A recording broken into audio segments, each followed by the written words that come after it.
on two. Ready, break. Hello and welcome back to Two in the Huddle. My name, as always, is David, and this very good friend across from me waving is my good friend Shadi. Hello. Shadi, how you feeling? Tell the people what you're up to. How you doing? Really good. Really cool to be back in this flow after last week's episode. Now the next episode. Finally, we can talk football again. And Yes. Finally, the World Cup is over. I celebrated Spain's win quite a bit, I have to say. I was quite hungover yesterday. It was good. The streets were on fire. It was really cool.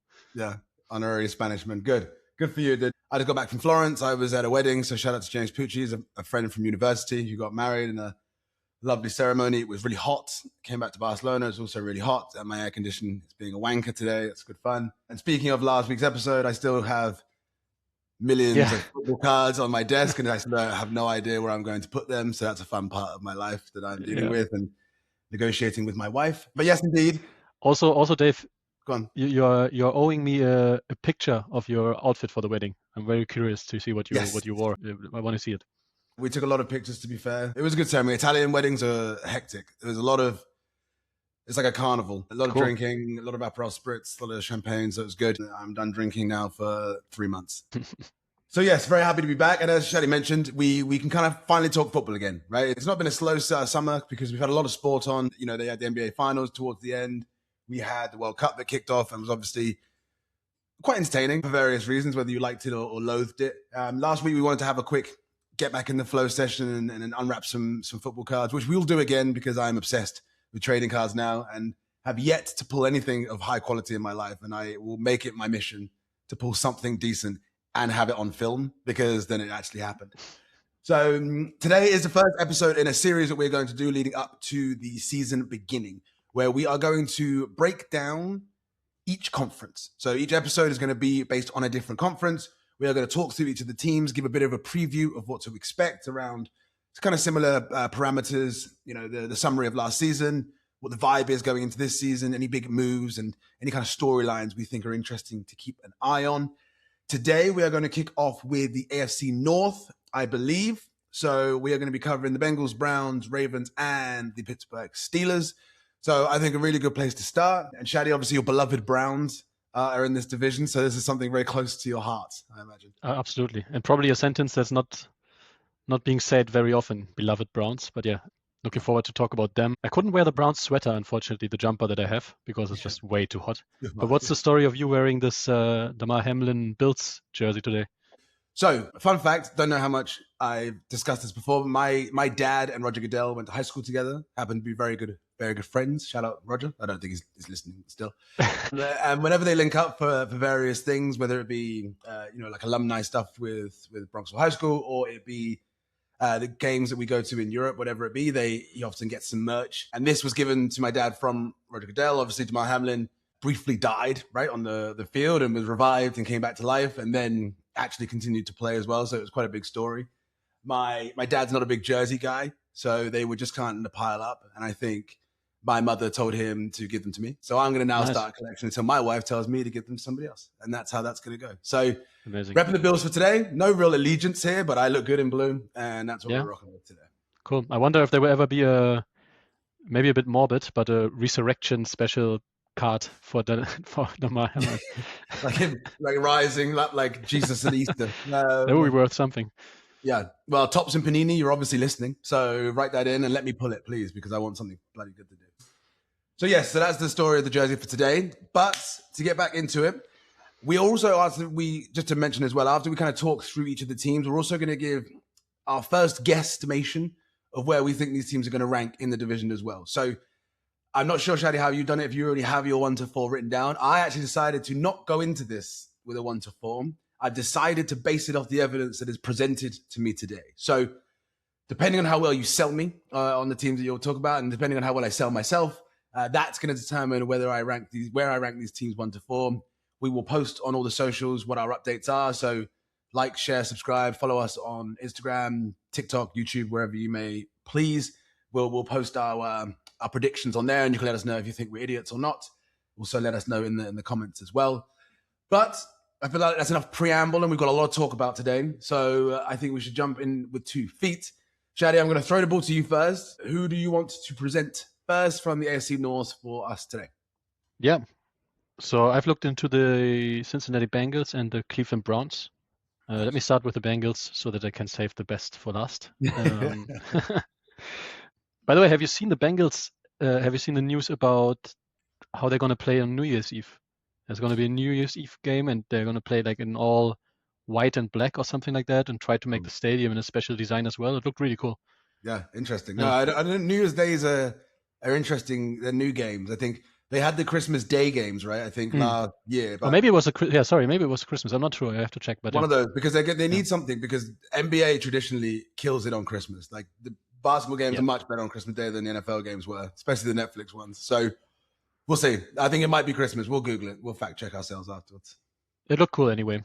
But yeah, let me kick off with a quick summary on where the Bengals stand at the moment, right? They are coming off a 6-11 season, so probably their worst record since Joe Burrow joined them in his rookie year. And that was driven largely by the bad defense that they had and Joe Burrow being injured for most of the season, which is never a good sign. I mean, he carried that team at times together with Jamar Chase and T. Higgins. They managed to come out of the season keeping the offense together. T. Higgins is still there. Jamar Chase is still there. Joe Burrow is still there. All three are fit. All three are playing in this preseason camp. And they still produced top 10 passing numbers last season, even when they didn't have a very, very good season, right? So the offense clearly is not the problem in this team. But then we all know this is an open secret that the Bengals defense was crap, as Wayne Rooney liked to say in the World Cup final. They're crap. Ranked near the bottom of the league in points and yards allowed, and had really high scoring games against them. So they've been really aggressive in the 2026 offseason when it comes to fixing that defense. They've traded their 10th overall pick for Dexter Lawrence from the Giants to bring some star power in. They added Jonathan Allen, which is a really experienced starter on defensive tackle. They added Boye Mafe, who just won the Super Bowl, so he comes with good mojo, good vibes. With the Seahawks, he's a defensive end. And they got Brian Cook, who's a safety from the Chiefs, also immediate starting caliber player, Super Bowl winner. And funny enough, Brian Cook is actually from Cincinnati, so he's a local. So it also plays a little role. So all in all, lots of moves on defense. They tried to fix their main issues according to the narrative. They even changed their DC as well. Al Golden, I think the new DC is called. I don't know too much about him, but he was mainly in college before and coached defenses in there. But he's in to fix that D-line. So a lot of bets on don't touch the offense. It's working. Revamp the defense, and we're going to win it.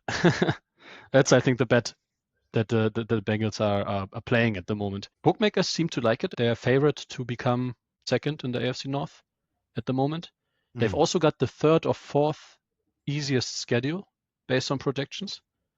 So that also plays a good role into them being in good spirits at the moment, I think, from what I've read so far. Then that's a summary of how it's going so far. But the key questions, of course, are still, can Joe Burrow come back from injury to the same level as he was before? Because he had a lot of different injuries. He had this turf toe thing, the same thing that Brock Purdy had. He had a wrist injury, I think. He had multiple other injuries, I think. So, I mean, he's still Joe Burrow, right? He's still probably in many people's top 5 quarterbacks in this league. So, and it wasn't like a shoulder injury, it didn't hit a throwing part. I think it's similar like Patrick Mahomes, like the knees are gone, maybe cool. It didn't affect his arm. As long as it's not shoulder, wrist, finger, usually with quarterback, you think he'd be okay. Joe Burrow's not the most overly mobile quarterback anyway. Like that wasn't really part of his game. So yeah, that's true. I wouldn't put too much. I mean, the problem is keeping him healthy versus the injuries he's had, right? I think is the bigger problem. When I see that a quarterback or any player gets injured on multiple parts of his body repeatedly, I don't think much of that is down to bad luck. I think there's a trend then there, right? And I start to rank those quarterbacks then lower because to me, basically they're injury prone. I don't want to gamble on someone that might miss half of the season. And I don't know, just based on vibes, I know you didn't do the deep research on the Bengals here, but just based on vibes, on how you feel about them, the offseason, do you feel that, are you excited about 2026 with the Bengals? I mean, they're always a super fun team to watch, right? Like regardless, especially on offense, right? With Jamar Chase is, depending on your list, he is 1, 2, or maybe 3 if you count Puka Nacua best receiver in the NFL and has been for the last couple of years. And absolutely. the numbers suggest the same. Chase Brown has been a decent running back. I think they need a bit of more of a rushing attack than they had last year. They did some work on the O-line, I think, as well to kind of bolster that, because I think they needed a couple pieces there. So, I mean, I'm still excited. I was just looking at some brief stats while you were talking. So they averaged 24.4 points per game last season. So that's 12 out of 32 teams. So a little bit over than half. And I think that was with Joe Burrow and some of the injuries that they had. They also couldn't keep people off the field, I think. So, you know, the offense probably had less attack than they usually do, less control.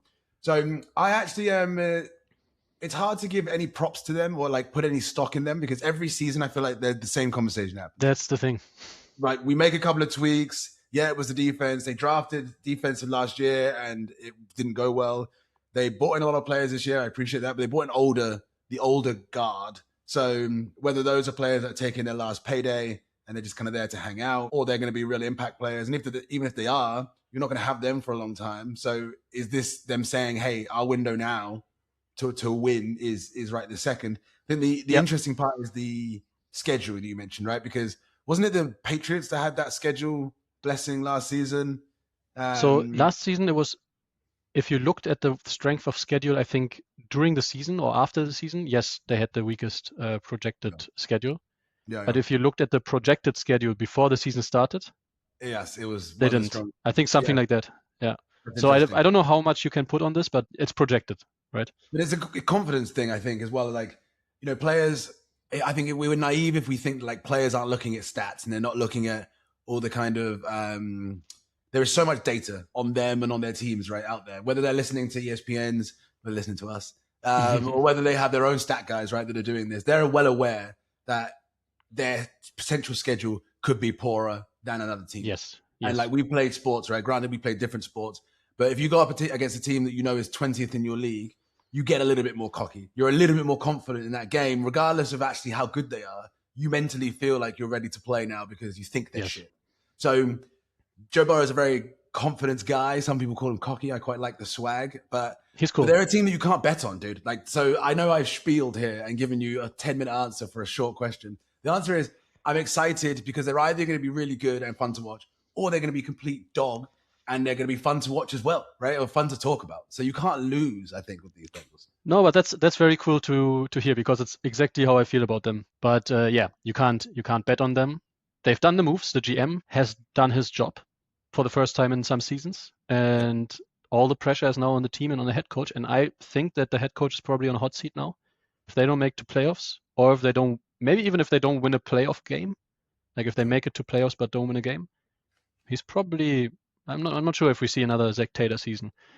But the fans seem to be in good spirit. Let me show you something that I've pulled up from The Athletic.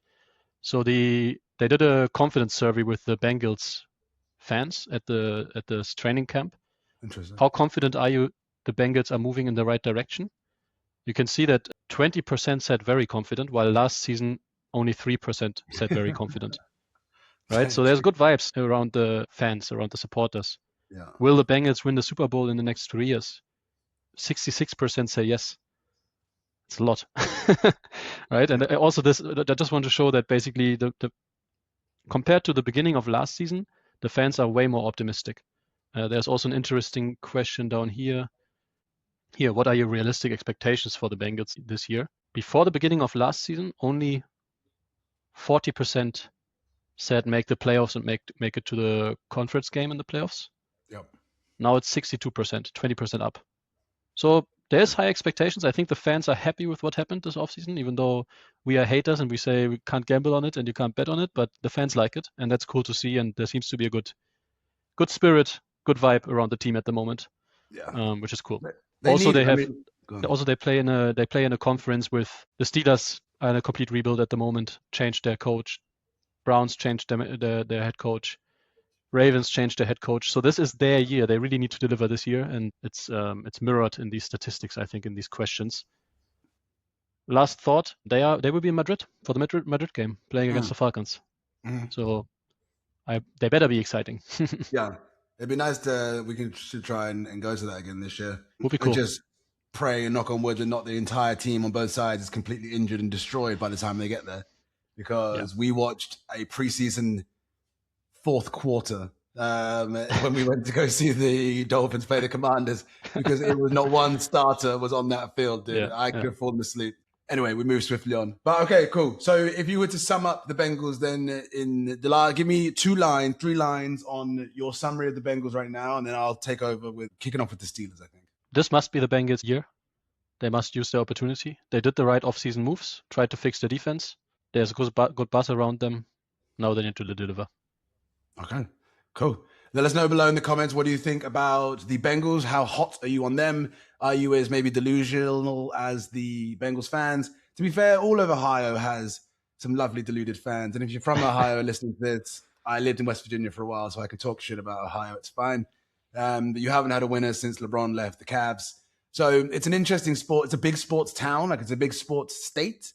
Not a lot of success in the sports history. So it'd be nice for Ohio to get another win outside of basketball. And hopefully LeBron goes back as well if he makes it. And hopefully that win doesn't come from the Bengals, but from the Browns.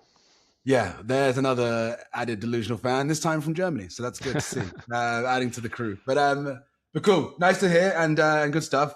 So let's keep the ball rolling. We are moving on. I'm going to start on kickoff with the Pittsburgh Steelers. So cool. As Shadi just mentioned, right, this is another team in this division that has a brand new head coach. And not just a brand new head coach as in the Browns, where they have a new head coach every 3.5 months. This was a head coach that had been there for 19 seasons. That is a really bloody long time, right? Like, since 2007, I think, the Pittsburgh Steelers have not had another man at the helm of this organization.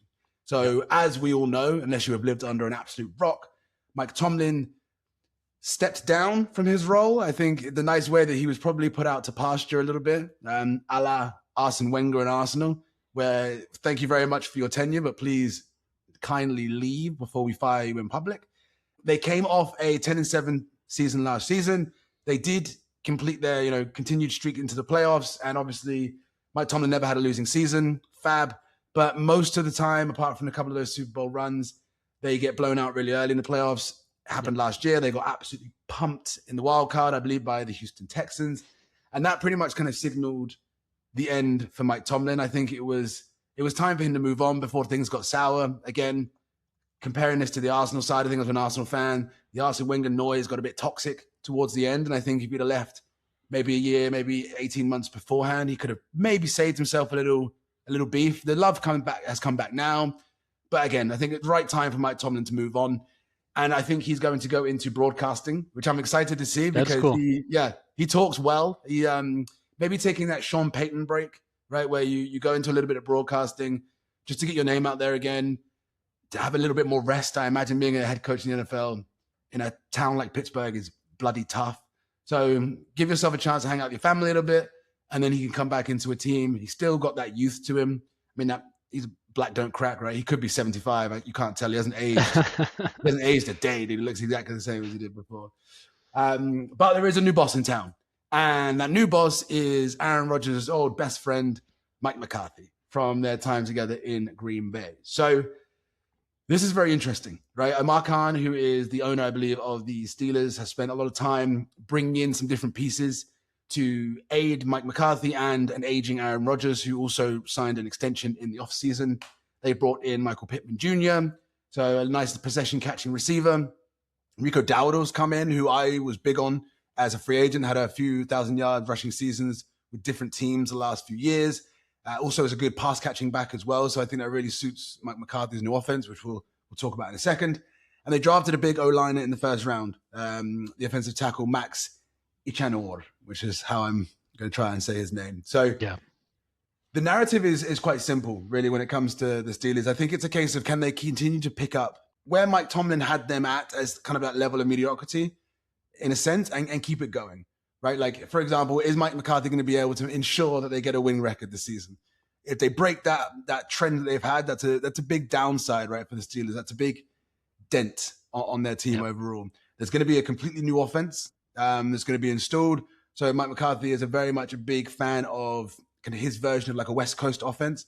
So there's going to be a lot more pass heavy, a lot more multiple tight end packages, heavier use of play action.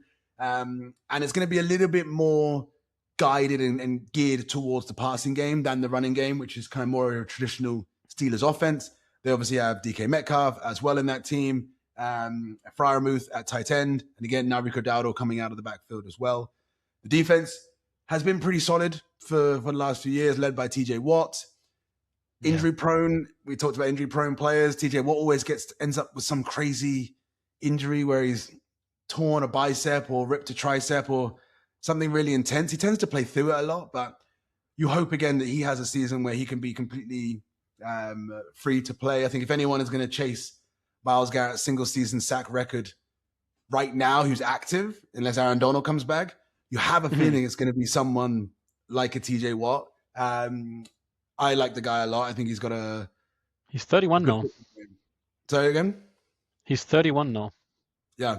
He's been around for a while. And again, he's had a few big injuries. So we'll see. But they need a good defense, right? The Steelers' identity, ever since like the Steel Curtain days of yesteryear, when they were winning multiple Super Bowls, and even in like the Bill Cowher era, where they had Troy Polamalu and Joey Porter Sr., they had a feared defense, right? There's a couple of teams in the NFL who you think of them and you don't think offense first, you think defense first. And I think Steelers go into that category really well. So if they play hard, even I know that, like that I'm a very recent follower of the NFL. Yeah. But for me, Steelers is like one of the hardest teams that you can play against, right? Yeah, they're just tough. Tough motherfuckers. Tough motherfuckers. Hard nosed.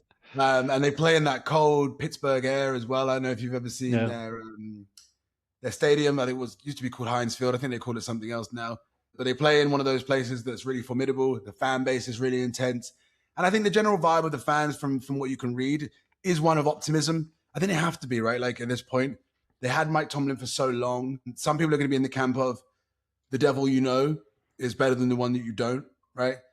Some people are in the camp of Mike McCarthy and A-Rod together, won a Super Bowl before, and can they pull that magic together again, right? They may not be the best friends. They might not go to each other's weddings, but there is something about Mike McCarthy that pulled out the best of Aaron Rodgers when they were together at Green Bay. So there is some excitement there. I think Michael Pittman Jr. is a great signing as well. It gives them another receiver to throw to. Again, you add Rico Dowdle into that backfield. I think they've got a lot to be positive about. But that's the big storyline, right? And again, it's going to be similar when I talk about the Ravens in a little bit. Long-standing coaches that have left leave their mark all over an organization, right? It's not just on the field. It's the bond with the players. It's the bond with the media. It's the bond with the staff that work in the stadiums. It's the bond with other coaches when they travel. There's so many like little nuances and intricacies that we don't probably see a lot that have an impact on the team. You know, like what's now going to be the mantra of how you show up to practice, right? Like, you know, what kind of fines do you give players if they're late? What is the expectation on film, weight room sessions? All these kind of little things that we don't get the too culture. Much. Yes, exactly. And it sets a tone, right, for an organization as well. So it'd be interesting to see if there's any major shifts that we see when it comes to the Steelers. But I expect them to have an okay year. I still think that Aaron Rodgers may not be the long-term goal, which he can't be because he's about 55 years old. They did draft Drew Aller in the third round, I think, from Penn State. So that's interesting. But they'd had Kenny Pickett. That didn't work out a few years ago. They have drafted a couple of quarterbacks that haven't quite kicked on. So again, we'll have to see how they transpire there. But they're there and they're thereabouts. Based on the team that they've got, it's hard not to look at them and say they'll probably have a winning record. Probably just about 8, 9, 10 wins or 9, 10 wins. Probably get to the wild card and probably get stomped out again. That's how I kind of feel about them at the moment. What's your opinion, Shadi? What's your quick pulse check on the Steelers? Do you trust old Aaron Rodgers and Mike McCarthy? Do you think they're a bit of a mirage of a franchise, or are you worried that Mike Tomlin is now gone? I think they need to, they need to tap into their identity, into their culture that was built over the last 19 years under Mike Tomlin. They basically need to tap into that to be bigger than the sum of their parts, let's say, right? To be greater than maybe the individuals. That's what they did really well in the last few seasons, I think. And if they can do that again with a very, very experienced quarterback, you know, then maybe it's not the most inspiring or exciting story this offseason, but it could be quite cool. But yeah, they need to be really tight-knit. Otherwise, I don't see it working. You know what? Fun fact as well. I was questioning my Aaron Rodgers, It Mike was McCarthy, 2010, 16 and the years ago. ironic part, who did they beat? I don't know, tell me. They beat the Steelers. They beat the Ironically Steelers, enough, really? Yeah? Okay. beat the Steelers, and now Mike McCarthy and Aaron Rodgers both play for the Steelers. Yeah, they beat Wow. the Steelers 31-25. So it was a pretty close game as well. And so it's interesting again. These kind of storylines make it a little bit more fun. It'd be interesting also how, like, but again, that was 16 years ago, right? I mean, yeah. McCarthy is a different. Aaron Rodgers is a different person, a different quarterback now than 16 years ago. McCarthy is a different person, a different head coach now than 16 years ago. I think it's a far shot, let's say, to say they've done it 16 years ago. They're going to do it again. Why not? Aaron Rodgers has had at least 10 ayahuasca trips since then. He's basically entered into 12 different dimensions. He's a new man, like I think he's got the physical age of 41 or whatever he is, but he's probably got like the mushrooms age of like 29. He's probably in his prime when it comes to dark rooms and shrooms. So I think it'd be interesting to see.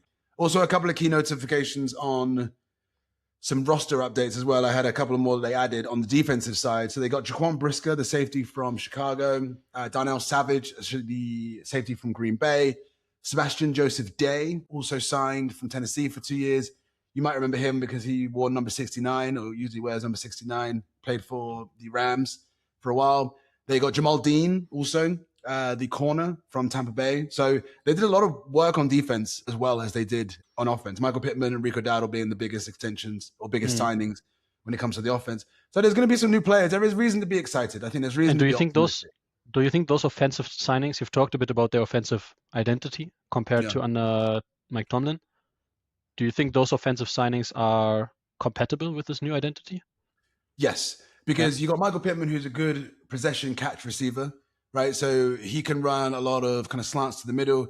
I don't know if he's got the speed anymore to necessarily beat you over the top, but that's why you signed DK Metcalf, right? Who's got Olympic level speed. That's always going to be your over the top guy anyway. But Michael Pittman's somebody you can trust to run a good route, catch the ball over the middle. Again, Rico Dowdle is a good pass catching back. So if you're running a lot of play action and he's running wheel routes out to the backfield, that's somebody that you have to deal with. It's somebody you really have to contend with. So Aaron Rodgers historically has a very good play action fake as well. So that's something that he does really well.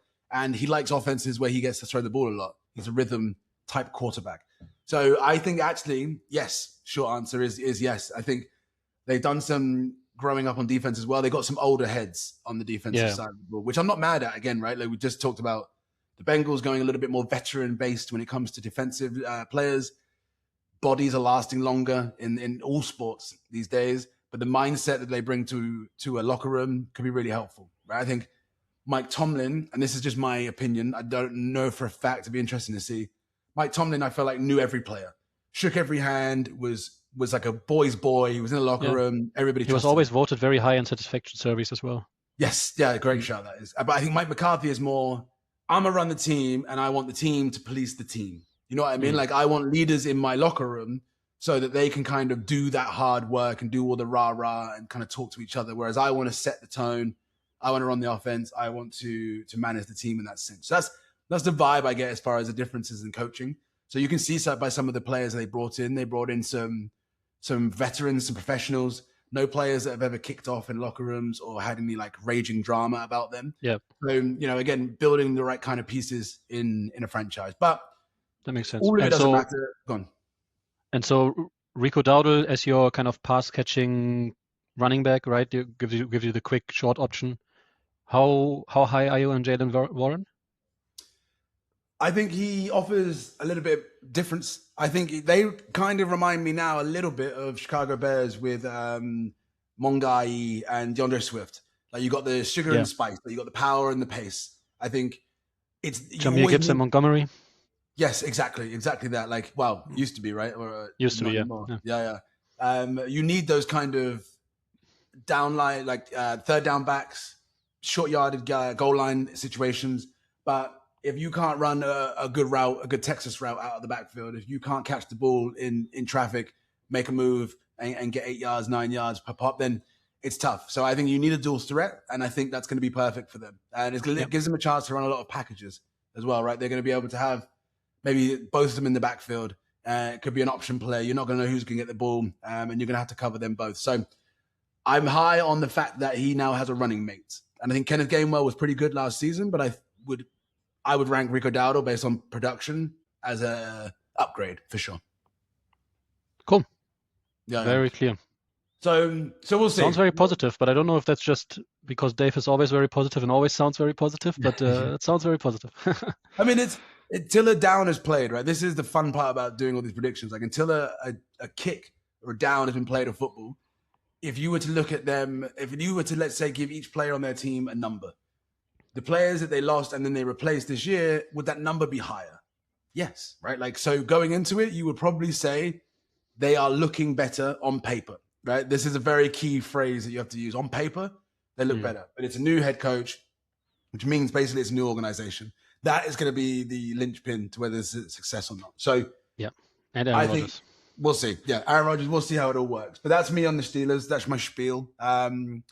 I went too long on them, but it was a fascinating offseason. And I'll go just as long on the Ravens as well because they're just as fascinating. But let's go back to you, This Shad. will be a longer episode. That's the fun part about it. Yeah. Buckle in. If you haven't got one, pause that. Go get a coffee after you've commented and subscribed and shared. And go get yourself a drink. We're halfway through.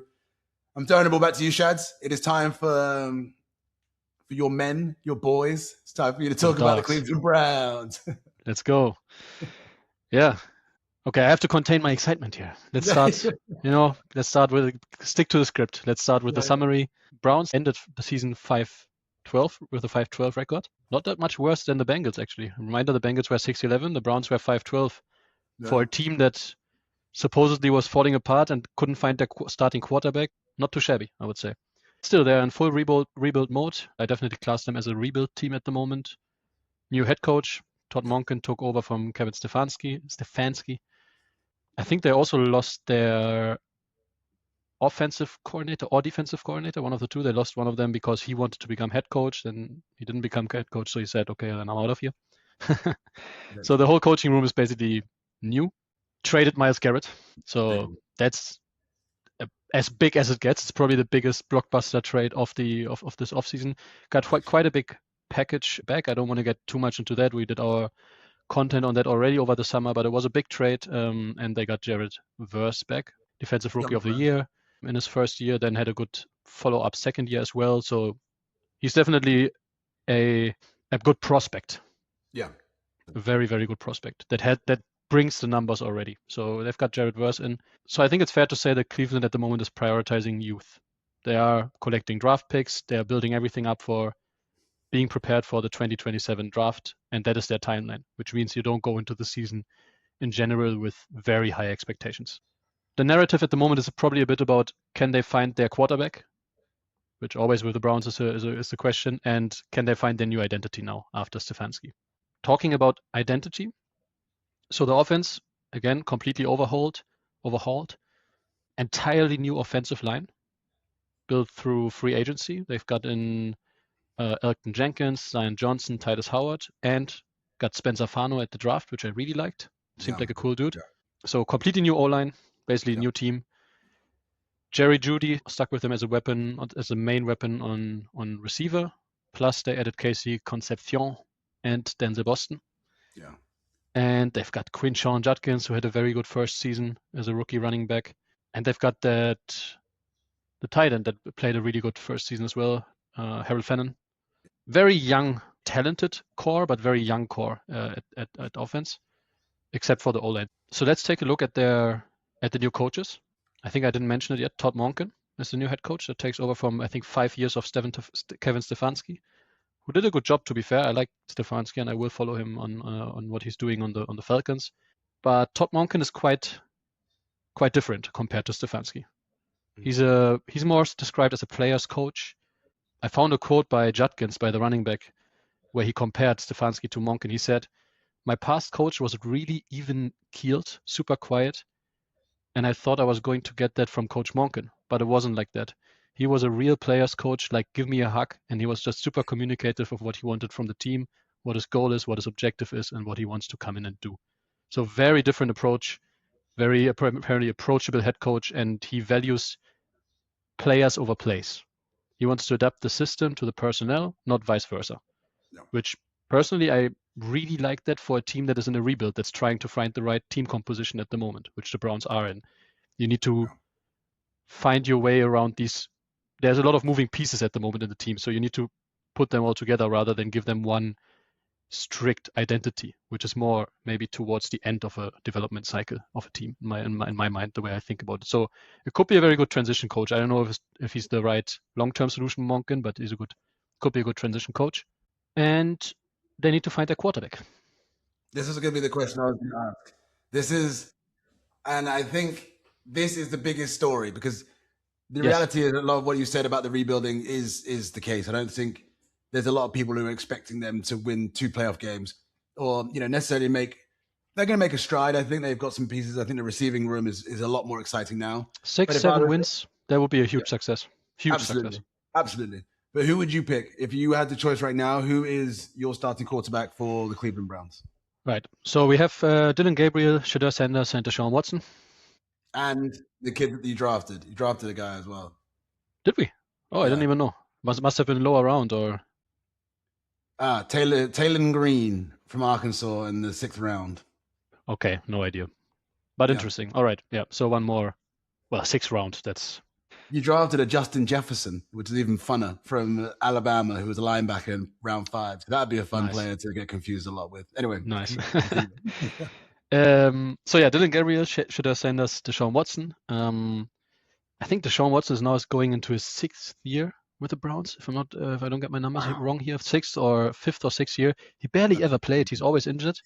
When he plays, it's not fun to watch at all. I don't know where all that talent is that he had at the Texans, but it's not there anymore. Like it's not that he had a lack of chances. They tried starting him, but every time he started, it just didn't work. Even Joe Flacco did a better job than him when he was with the Browns some seasons ago. So it's a team in rebuild. It's a young team. It's a team with few expectations. So by all means, start Shedeur Sanders, give the man a chance, see where it leads, and just stop this Deshaun Watson experiment.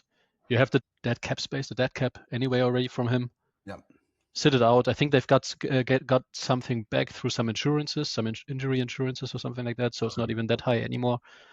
But yes, Shedeur Sanders. I've been following the preseason quite a bit around him, and there's a good buzz. There's a good vibe around him. Very positive signals. People like his personality actually at the moment. He's doing a lot of cool stuff, supporting local groups, supporting communities, and all that kind of stuff. So he's trying to be a good role model, trying to be active, and trying to show the best version of himself. As long as we can get Deion Sanders, his dad, out of the picture, why not? See where it goes. He didn't have a good first season, but he also didn't have a horrible first season, and he came into hard circumstances. And maybe what he needs is this kind of player coach like Todd Monken is. Maybe what he needs is this coach that gives you a hug. That's a lot of talking for just saying I don't want to see Deshaun Watson anywhere near the squad anytime soon. Yeah. They have more weapons, I think, as well. Like if you looked at who Shedeur could throw to last year, Jerry Jeudy, who was just he didn't have the best season. Questionable on catching the football. Yeah.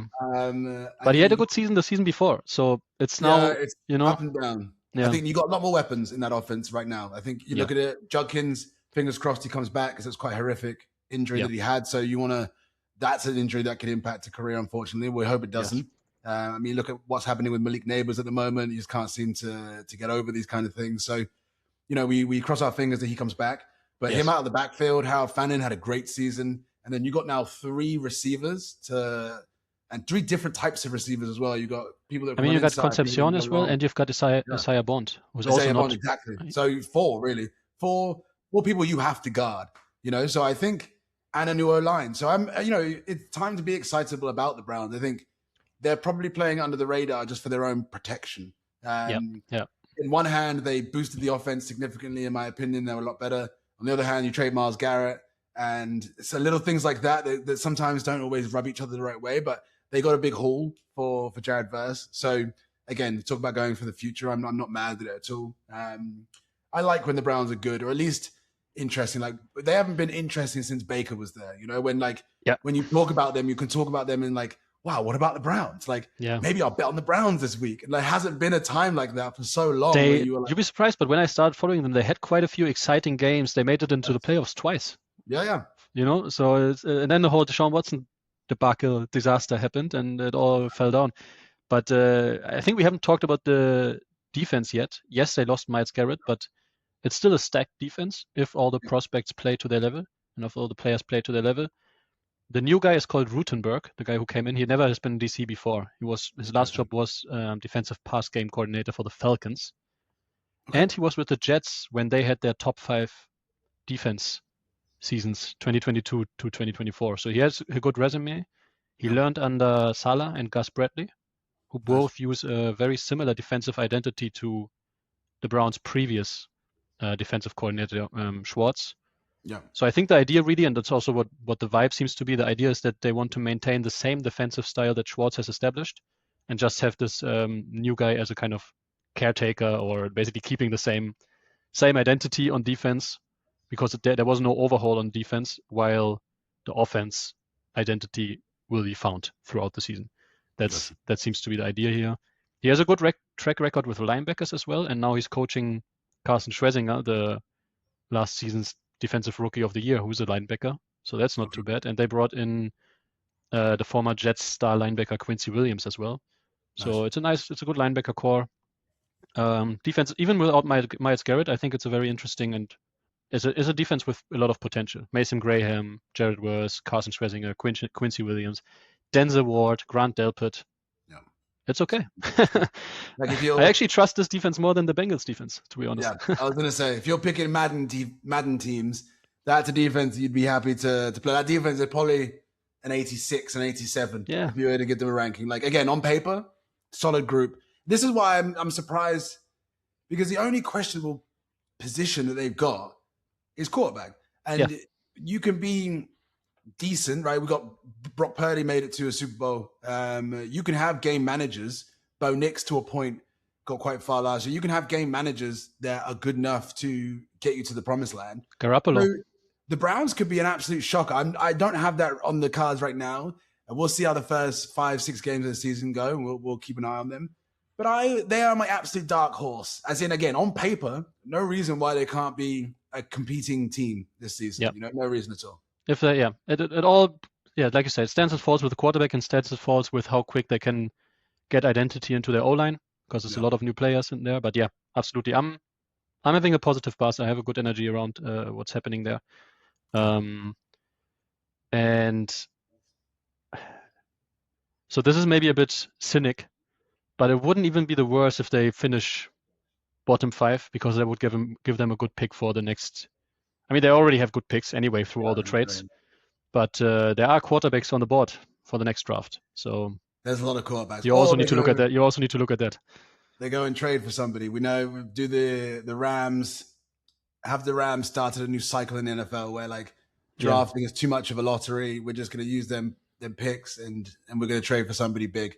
There's lots of players out there. Like you even think like Kyler Murray, someone like that has a crazy season in Minnesota. Who knows, right? These players move at will. Mac Jones is still knocking around, hasn't been picked up yet. He's going to back up again Brock Purdy. So there's so many different nuances to things that are going on. Yes. But it'd be very interesting to keep an eye on. So again, let us know in the comments what you and your thoughts are on the Cleveland Browns. Is it a case of every year the same bloody things are said? They've done a lot. They just might do it. And then they disappoint you. And then we cut to that meme of the Browns fan with the paper bag over his head when they went 0-16. That guy, I bet you, has renewed his season ticket every season. That's why I talk about the Ohio fans. Love them, loathe the teams. They are diehard sports fans. Imagine every season going to the Browns office and be like, I'll renew my season ticket and I'll probably pay 15% more because that's how the markup goes. Yeah, looking forward to it. See you next year. And then you sit in those stands in freezing. Those 90% of their games are played in the bloody freezing cold out there in Cleveland. And sat there thinking, this is exactly where I wanted to spend my Sunday. That is loyalty. That's a person I'd hire. That's really true. Actually, another factor also that I'm thinking about now, talking about Cleveland in general, what's good for Shedeur at the moment is the media attention is not on him. Yes. Because all the media attention at the moment is on LeBron James maybe returning. Yes, exactly. The son of the city. So. The Myles Garrett thing was a big distraction for them.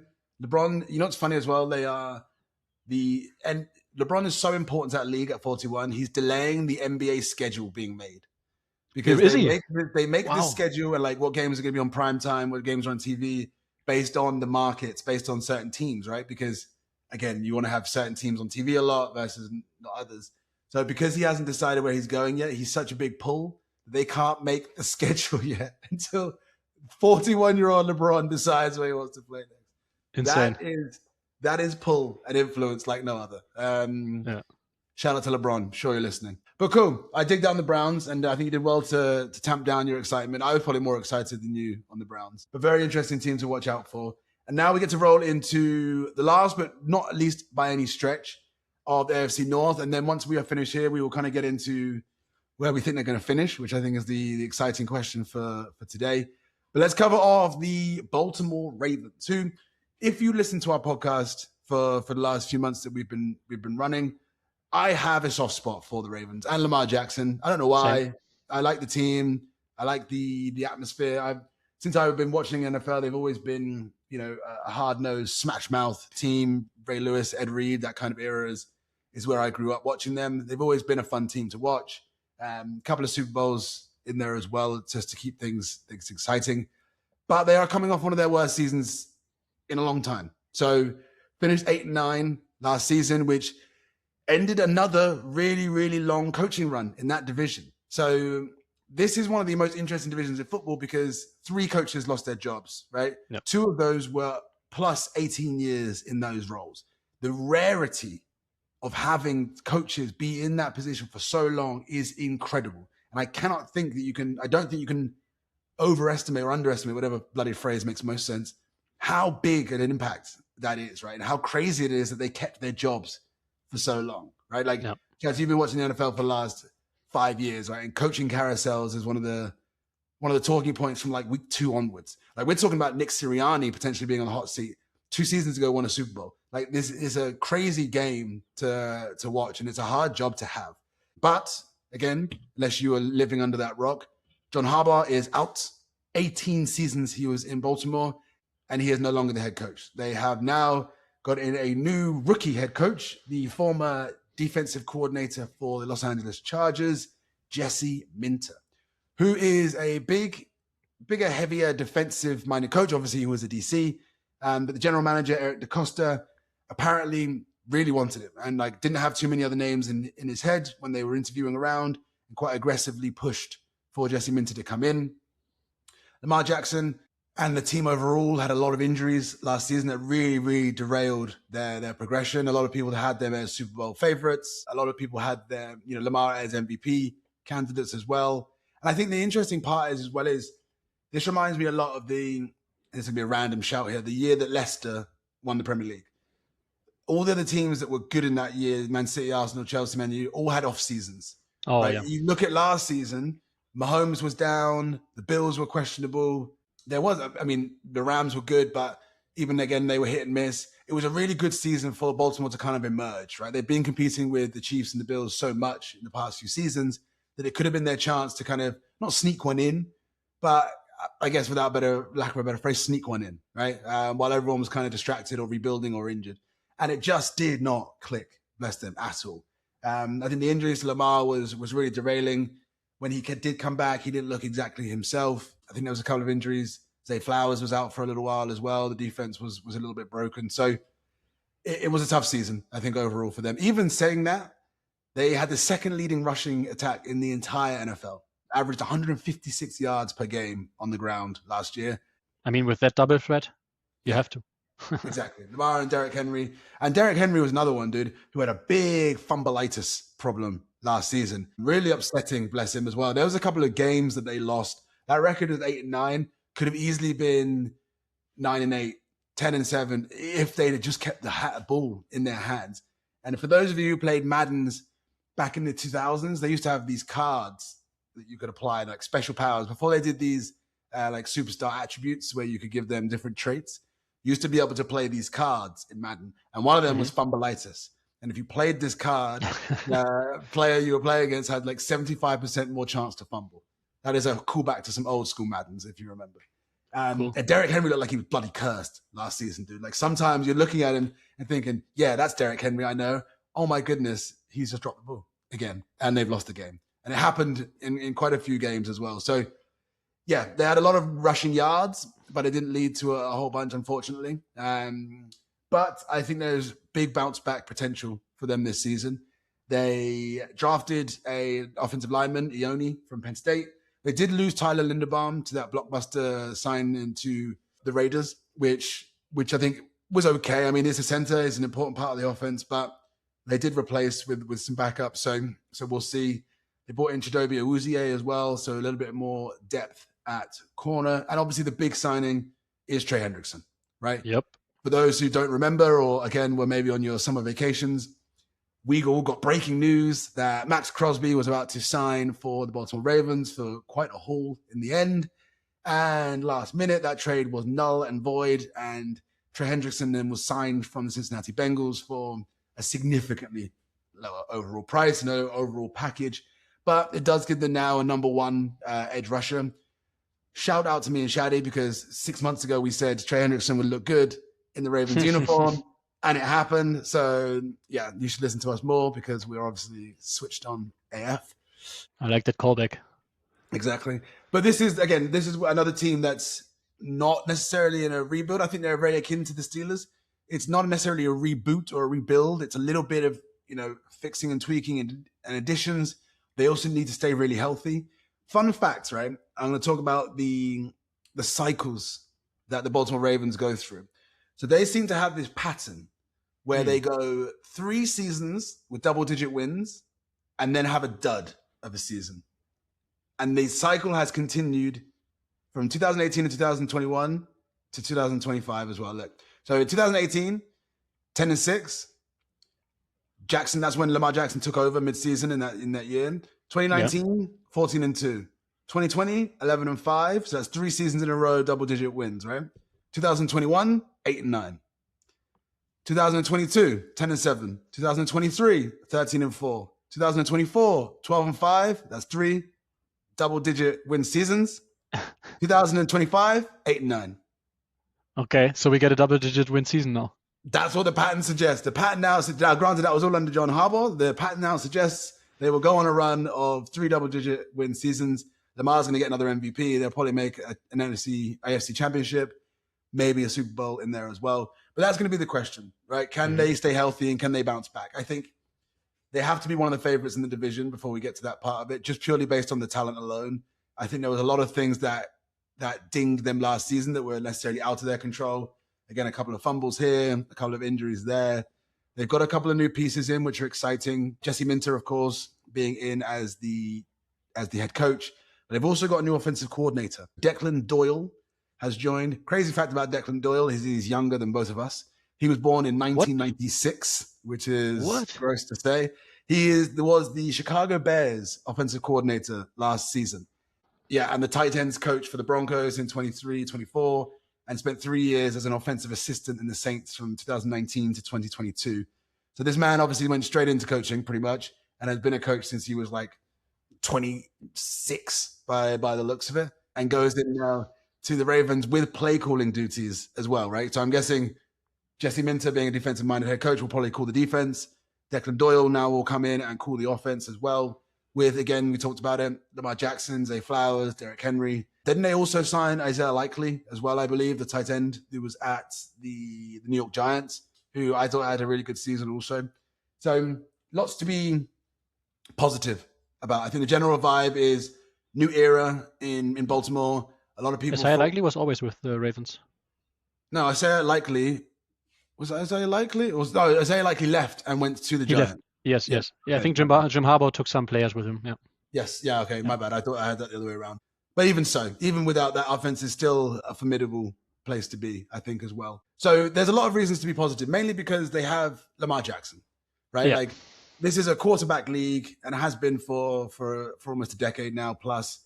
Where, well, it has been since its inception. When I'm talking about a decade plus. This has always been a quarterback league.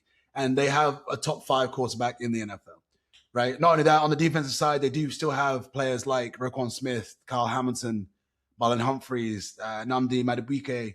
So, and now with Trey Hendrickson, they still have a semi-elite defense as well. So I don't think that you can put too much stock in a blip of a season. And again, if you look back at the last 6 or 8 years, this is kind of a pattern for them. The only question now is when they bounce back, and again, very similar story to the Steelers. Do they bounce back with the same gravitas that they did because John Harbaugh's not there? All right, again, another hard-nosed football guy who was in the locker rooms, was well-known, well-respected. I mean, again, 18 seasons at the helm. So you're going to have some impact across that organization. Jesse Minter's a younger guy, never had a head coaching job before. Is the job too big for him? Is the shoes to fill too big? We won't know. Declan Doyle running the offense. Again, that's interesting. How is that going to look as well? So there is lots of interesting storylines. Give me a second to interrupt you there, because I noticed that you keep comparing their situation to the Steelers situation, but there's a crucial difference between the Steelers and the Ravens, which is it's Lamar Jackson and Derrick Henry. As long as you have those two weapons in your arsenal or in your repertoire, you cannot call yourself a team in a rebuild. And I'm sure internally they don't look at the team and say, we're in a rebuild. If you finish 8-9, fine, we give you another year. I think this is a team that is still very much in a win now. And I don't know, I haven't been there behind the scenes, right? But I'm pretty sure they told Jesse Minter, yes, this is a long-term project, but we want to see good signs, and you have to go into the playoffs and you have to win some playoff games. Yeah, I don't think this is a... Yeah, completely fair shout. I think I'm comparing them the most mainly because they had such long-standing head coaches. I understand, right? So I think the impact on the organization is yet to be felt, right? I think that's the bigger point of the overall piece that I'm trying to make.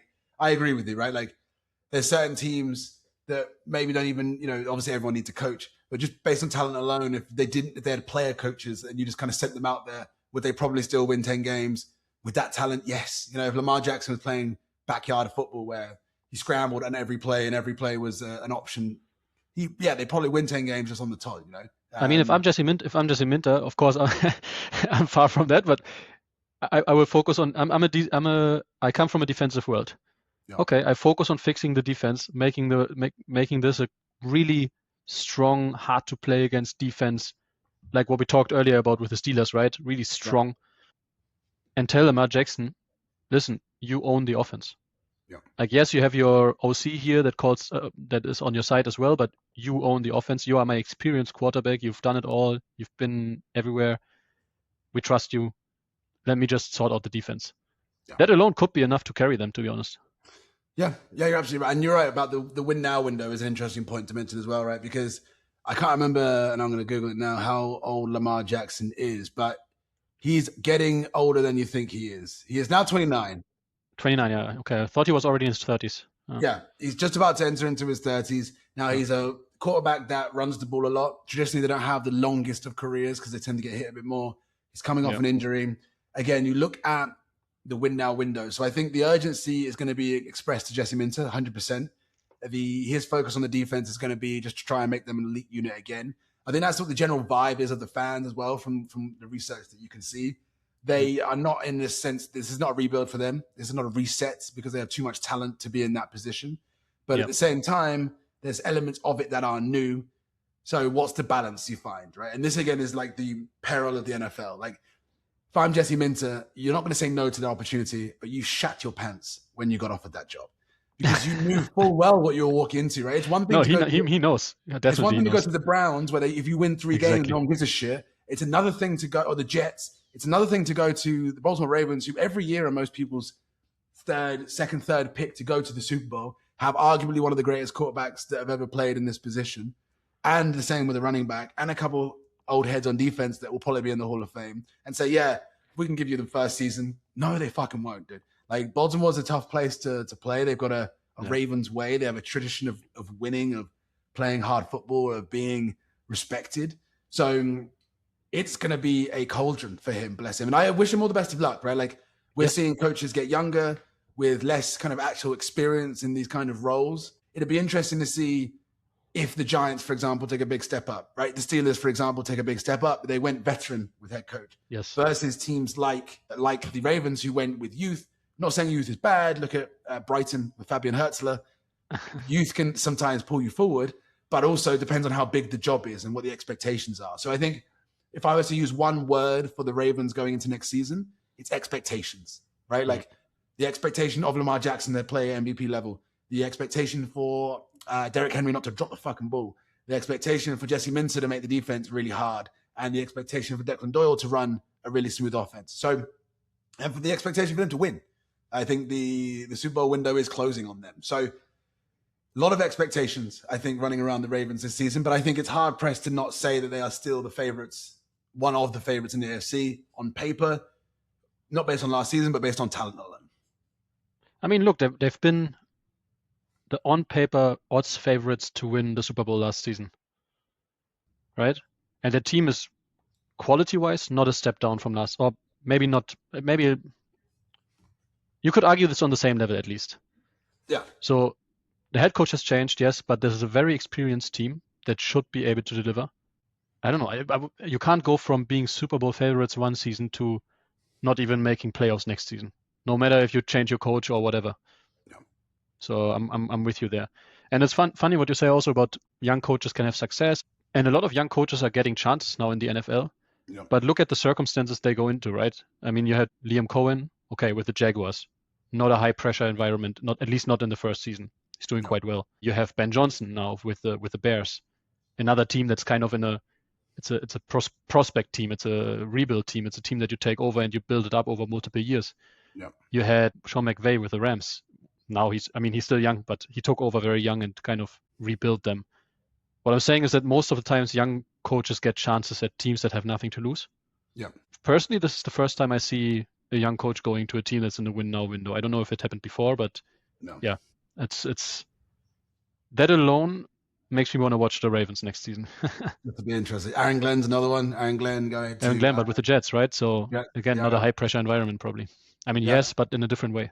Yeah. No black head coaches hired this year either, which is not a conversation for today. Just interesting tidbit there as well. Considering how many ex-players there are knocking around, there's a lot more players that have not more coaches being hired that never played at this level, which is very interesting. Analysts with analyst background or that have been in the NFL since they are 25, 26 in different capacities. Yeah. And we'll see. Again, we'll see how the league changes and we'll see how the league develops. But expectation is the big word for the Ravens. So you let us know in the comments, where do you see the Baltimore Ravens this season with some of the acquisitions they made, some of the changes to the franchise? Do you think that they are going to be continue with stalwarts, or do you think they're going to have a bit of a blip? Let us know below. And that, I think, we've done 4 teams. That wraps us up for the summary and the deep dive into each 4 of the AFC North teams for going the upcoming season. So we did the Bengals, we did Steelers, we did the Browns, we did the Ravens. Now to finish up, and we won't probably take another hour to talk about this because I think it's going to be a little bit easier now just to put them in position. And Shadi, I'm going to throw the ball to you first. I don't need you to you don't have to give me records, but give me your 1 to 4. And we'll start with 4 to give some drama. Who do you think where do you think this league is going to finish? So over to you. Start from the bottom up. 4. The Pittsburgh Steelers. Wow, Browns homer. Just because I can't bring it over my heart does not allow to put the Browns on 4. For the Pittsburgh Steelers, I don't believe Aaron Rodgers has anything left in his tank, and without a quarterback, or I mean, the second quarterback is Mason Rudolph, I think. Maybe. I think Mason Rudolph is the second quarterback. And then the guy they drafted, Drew Allis. And the guy they drafted, No. So Pittsburgh Steelers with not like a very bad, I'd say not a very bad record, but bad enough to finish 4th. Maybe 5 and 14 would it be? Something like that. Then on 3, Cleveland Browns. I'm excited about the prospects. They finished with 5 wins last season. I think they're going to have an upwards development and finish on 6, maybe 7 wins. Okay. If it's going to be 7 wins, I'm going to be very, very happy. If it's going to be 7 wins and Shedeur Sanders plays like a starting level quarterback in the NFL, I'm going to be buzzing. I'm going to be really excited. Yeah. The worst case for them would be scraping to 6 or 7 wins, but still not having solved the quarterback situation, because then you go into next year's draft without the chance to draft very high. But they have a lot of picks, so let's see. Bengals on 2nd.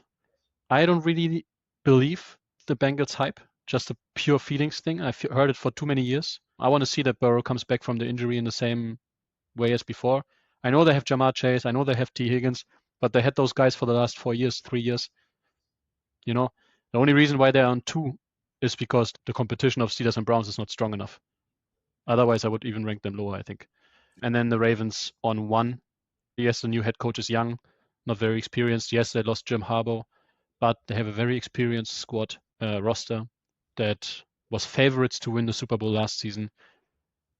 If Jesse Minter just says, "Hey, let's keep doing culture-wise what Harbaugh was doing," and for this season I let the players kind of do my job almost, and I focus on fixing the defense, I think that can work. Okay. So let's recap. You had the Steelers at 4, the Browns at 3, the Bengals at 2, and then the Ravens winning the division. Okay. Correct. Let us know in the comments what you think about Shadi's picks there. But we have some movement on my side. I think I'm going to be slightly different, not controversial, but I think it's fun to give it a difference of opinions. I do think the Browns will come last. I do have the Browns at 4. And not out of disrespect, I think they will win more games than last season, but I think the entire division got better. And I think it doesn't mean... Do you think so? Yeah, I do think you think the entire division got better? Yeah. I think the entire division got worse.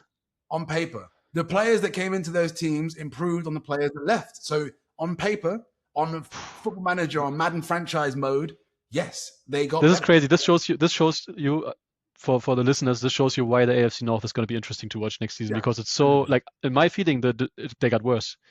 Just because of all the rebuilds. And your feeling they got better.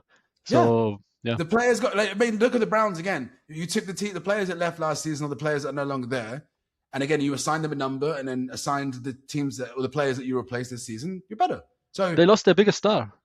Yes, okay, but he wasn't a game changer in a sense of they didn't win more or less games with Myles Garrett. Myles Garrett's 25 sacks, I don't think, led to multiple games being won or lost. They still couldn't score on offense, right? Oh, I don't know, man. Yeah, and I think if Garrett Burrs gets to 15 sacks this season and Mason Graham steps up with 8 or 9, you've not lost anything numerically, right? You still have to double team Jared Verse if you were double teaming Myles Garrett. You didn't lead them to winning 10 games. So I can't overestimate how good Myles Garrett was. It's not a shot at him.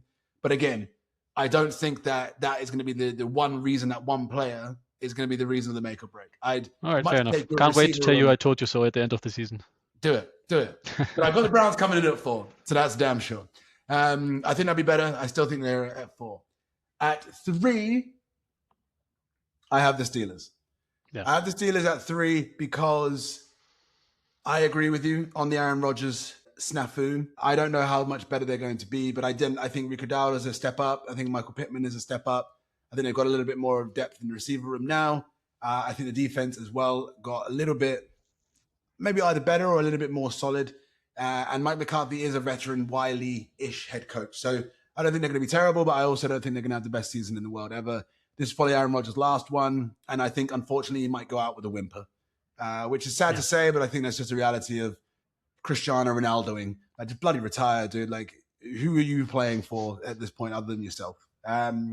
So I've got the Steelers at 3. Interestingly enough, I'm going to go the Ravens 2. I still think they win double-digit games. I still think they get over 10 wins or above. I think purely based on the talent.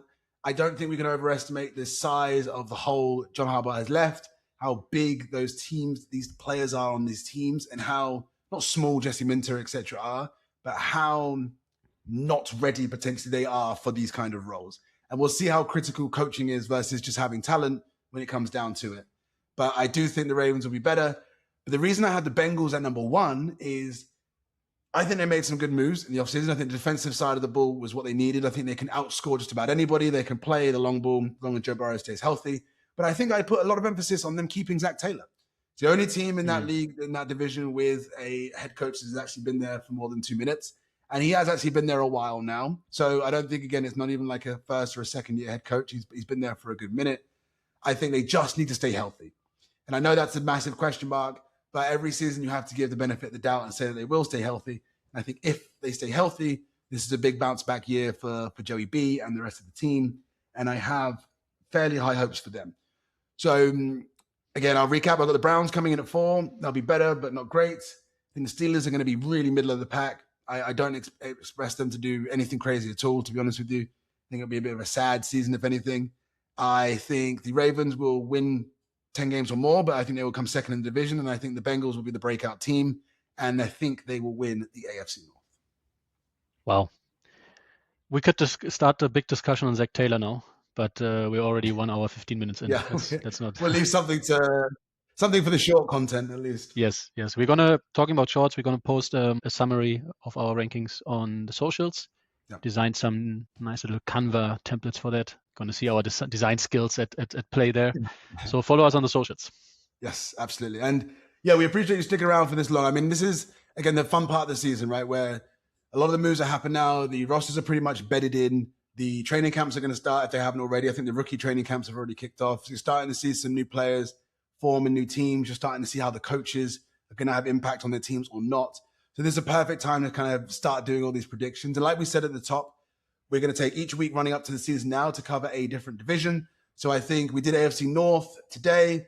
Let's do an NFC team, an NFC division next week. We'll let you know on the socials who it's going to be, and we'll give you a little heads up to who to expect.